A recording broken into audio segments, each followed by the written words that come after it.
वज़ीर-ए-आज़म नरेंद्र मोदी ने बिहार के दौरे के दौरान आज आरजेडी और कांग्रेस पर सख्त तनकीद की।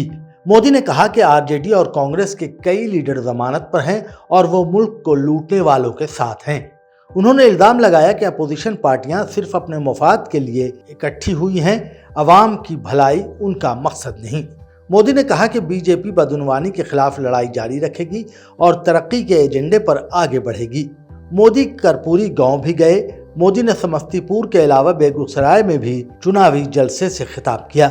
मोदी की तकरीर की खास बात ये बताई जा रही है कि उन्होंने पूरी तकरीर में एक मर्तबा भी सीएम नीतीश कुमार का नाम नहीं लिया। मुबस्सिरीन के मुताबिक मखलूत या इत्तेहादी सियासत में ये बात अजीब लगती है कि सीएम फेस को भी गोया ऑफ स्क्रीन कर दिया जाए। ये अमल इस बात का साफ इशारा है कि सुशासन बाबू के लिए सीएम की कुर्सी इस बार जुए शीर बनने जा रही है। अगले सीएम के बारे में अमित शाह का बयान और पीएम मोदी का इंतखाबी बारात में दूल्हे का नाम बताने से भी गुरेज ये बताने के लिए काफी है कि समझदार के लिए इशारा काफी। Bureau report, Deccan media.